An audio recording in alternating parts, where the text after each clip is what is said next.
A very good morning to all our viewers. You've tuned in live to Money Control. You're watching Newspresso with me, Stacy Pereira. And in the next few minutes, we're going to be giving you a lowdown of all the top stories from across the globe, all that's happening within India, be it earnings season, all of that you need to be tracking. And of course, the latest top trends that you need to be keeping on your radar. Let's get straight to it and get you all that we're giving you from our global dispatch. It was another winning session on Wall Street, the Dow Jones rising for the sixth straight day, notching to its highest close for the year. The S&P 500 and Nasdaq Composite both jumping about 0.39% and 0.93% respectively. But ahead of some key crucial earnings that we need to be looking forward to, the futures linked to the Dow as well as other indices are trading under some pressure. Now it is going to be an earnings-packed day with results on the decks from Bank of America, Morgan Stanley, Bank of New York Mellon, as well as earnings from Lockheed Martin and JB Hunt. All of those expected later today.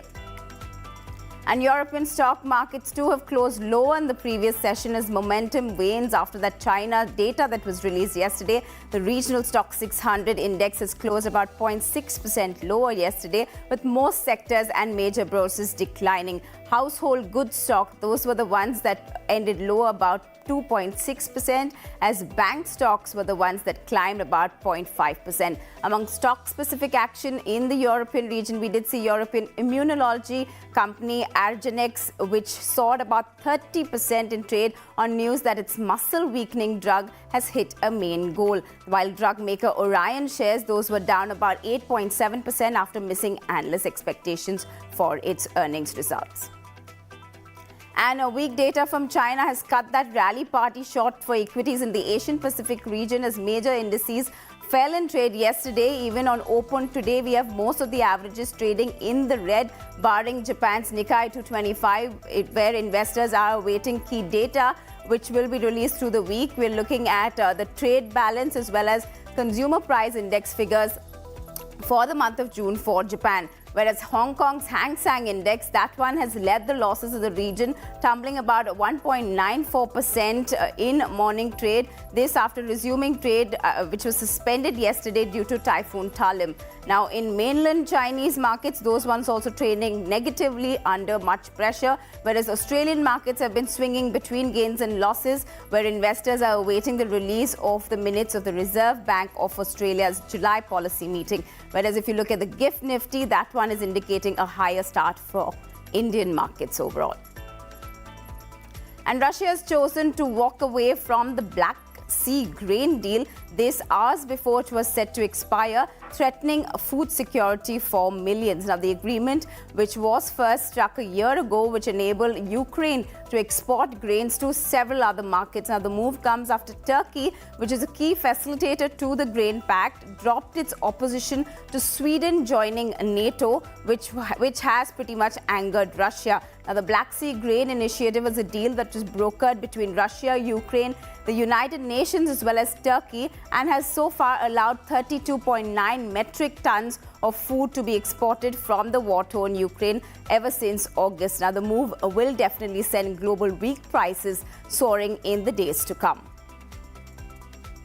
And more from that Russia-Ukraine war, which has been brewing for and has lasted more than a year now. Yesterday, we saw a bridge in Crimea, which was annexed many years ago, which provides also an essential supply line of war supplies to Russian troops that was attacked. Now, Ukraine, in fact, has claimed responsibility for the attack, and the bridge was attacked using unmanned drones this time around. We've also got news that 2 people have lost their lives in the attack, while a young girl was also grievously injured. Now, Russian officials have called the collapse of the bridge an emergency situation, whereas Russia's Grey Zone channel, a Telegram channel affiliated with the Wagner mercenary group, has reported that there were 2 strikes on the bridge at around 3:04 a.m. as well as 3:20 a.m. GMT. Now, Sergei Ankusunov, which is a Russian installed governor, has gone on to say that the emergency occurred on the 145th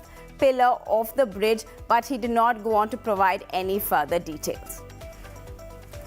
And now bringing you updates from the climate fury that we've been witnessing across the world. Well, La Palma, an island in Spain, is burning due to the wildfires that have spread across. Officials have in fact evacuated over 4,000 people from the city, while there were others who were also reluctant to leave their homes. The blaze began, remember, on Saturday morning and has already spread across 4,500 hectares of land. Now, about 400 troops, in fact, have been tackling this blaze on ground, and drone footages that you can see are showing you the extent of these wildfires. Really, according to the state weather agency, temperatures could rise to high as 44 degrees Celsius in some of these regions and could not fall below 25 degrees even at night, increasing the probabilities of these wildfires to spread even further. Now, these wildfires do come less than just 2 years after that volcano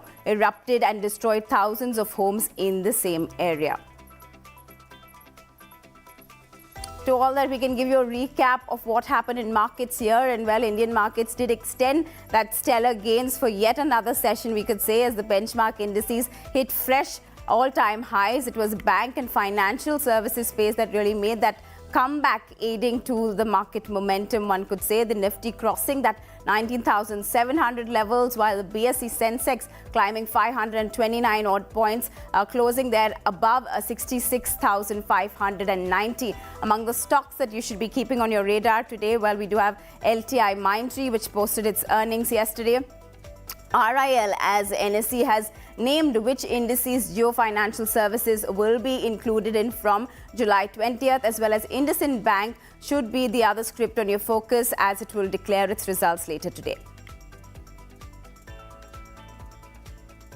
And for a recap of the earnings that we saw yesterday, we did see HDFC Bank announce that solid earnings report with standalone net profit surging 30% this quarter. Interest income coming in up 21% too. LTI Mindtree, as I was mentioning, net profit seeing a marginal jump of just about 4%. Missing estimates, you could say. Revenues from operations climbing just 14% on a year-on-year basis. The IT player also saw its headcount decline by about 1,808. Now, in other earnings from this tech space, we also have technology services provider Tata Elxsi, which saw its net profits just up only about 2% at 189 crores. This is the smallest rise in profits in about 15 quarters for the company, while revenue from operations have grown about 17% to 850 crores. In earnings that you need to be watching out for today, ICICI Insurance Arms, those are the ones that will be in focus, as well as IndusInd Bank. And media company Zee Entertainment has formed a committee to oversee the company's operations, as Security and Exchange Board of SEBI has barred its MD and CEO Puneet Goenka as well. Since this order, well, it restricts Puneet Goenka from holding any kind of position as a director or key managerial positions in the listed company. The board of the company has now constituted an interim committee of senior executives to ensure there's a smooth operations in the company's function. Now, in a statement, Zee Entertainment has gone on to say that the interim committee will work under the supervision of the board, as well as seek its guidance on all matters pertaining to the company. Both the promoters have in fact 1 more week to go ahead and present their case before SEBI's whole-time members. Meanwhile, Zee's shares ended the day yesterday about 7% in the green. And from Deal Street there, where much ado and speculation has been finally put to rest after Sheila Foam confirmed its acquisition of rival Kurlon. The company is acquiring 94.66% of Kurlon Enterprise stake, as well in an equity valuation of about 2,150 crore rupees. This is about 35% stake in Furlenco, also which will equate to about 300 crore rupees. Now, the acquisition is expected to be completed on or before November 30th of this year. Well, on BSE, the script was trading about 5% higher just on these speculations, and by post-market hours, we saw the company confirm this acquisition. And if you've been wondering why your grocery bills have been this high this month, well, it is due to the high temperatures and unusual rains that we've been witnessing. But not just tomato prices, other vegetables like green chillies, ginger, all of them have shot up the roof. Now, concerns are spreading over how the Kharif sowing, which was overall are under sowing about 49% so far versus the 52% that we see if you're comparing on a YOY basis. Now, the prices of tur dal too, that has increased by more than 32% on a YOY basis, which is a sharp 7% increase just this month alone, according to Department of Consumer Affairs data. Now, the continuing price rise comes at a time when delayed monsoons has led to a decline in the sowing of pulses for the next season as well. So definitely having to pinch the common man's pocket with these high prices. And to all that's buzzing on social media and all the trends, well, it is for the first time in nearly 6 decades that writers and Hollywood actors have all been protesting across New York and Los Angeles as streaming TV era has almost led to so many job losses. Now, protesters have been protesting over 11 weeks outside the headquarters of Disney as well as Netflix. Now, several famous actors, including Susan Sarandon, have marched outside the offices of Warner Brothers, Paramount and other major studios as well, chanting and waving signs. Now, amidst the protest, Netflix investors are assessing the risk involved ahead of the company's earnings. But the threat to writers is not just due to the streaming services. Artificial intelligence, now AI, that too has also contributing to rising job losses. And the arrival of ChatGPT, of course, last November has sent ripples to the creative industry. And the chatbot's ability to churn out unbelievable detailed text material, and script writers are left wondering if their skill would no longer be of any need. To all the sporting action, where not even pouring rain could spoil Lionel Messi's Inter Miami welcome party in Florida. Now, the new face of the Major League Soccer was introduced to a packed stadium of adoring fans. Now, he did arrive on stage during a glitzy event called the Unveiling at Miami's home stadium. He was presented with his famous number 10 jersey before the address. He also went on the crowds with a few brief remarks in Spanish, which really thrilled them. Now, Messi has also linked with the return to Barcelona, the Spanish club. He helped claim 10 league titles, 4 Champions League titles, as well as 3 Club World Cups. But in June, Messi announced his decision to join Inter Miami in an interview before the contract was signed, which was that controversial interview that he gave out. Now, Inter Miami will pay $50 to $60 million to the football star annually. At the event, his former teammate and Barcelona Sergio Busquets was also unveiled as a new club signing in the same event.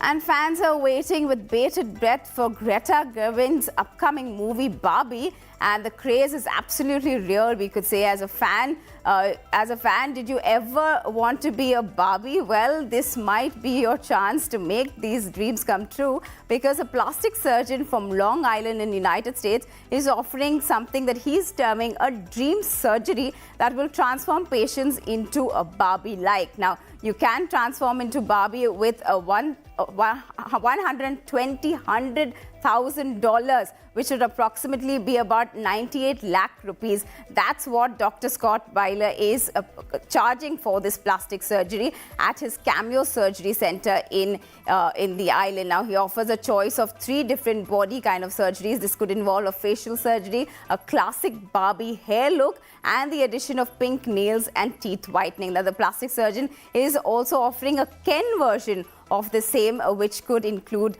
body liposuction as well for the male counterparts. And to cues you need to be watching out for today, where we do have Prime Minister Modi, who will be inaugurating the new terminal building of Port Blair Airport today. Remember, this new terminal will ensure easier travel to the Andaman and Nicobar Islands. We also have day 2 of the 3rd G20 finance minister as well as central bank governors meeting that is happening in Gandhinagar. In fact, the finance minister will hold a press conference for the same at about 5:30 p.m. today. And from the world of politics, while it is day 2 for the meeting between the 26 opposition party leaders in Bengaluru as well, now BJP leader JP Nadda has said that 38 NDA allies will also gather for a meeting at 5 p.m. today in Delhi. And for across the globe, it will be the first hearing in Trump's classified document case in a Miami court. Remember, this is just a pre-procedural hearing of how these documents will be handled during that criminal trial, which could be tentatively set for the month of August. Well, with that, it's a wrap on this edition of Newspresso. Hope this dose was useful and gives you that kick start to your day. Well, we'll have lots of news coming to you through the day, especially because it's earnings heavy season. So we'll be getting you all those updates. But don't go anywhere. We'll be back here tomorrow, same place, same time, for your fresh shot of Newspresso. From everyone putting the show together, thanks so much for tuning in.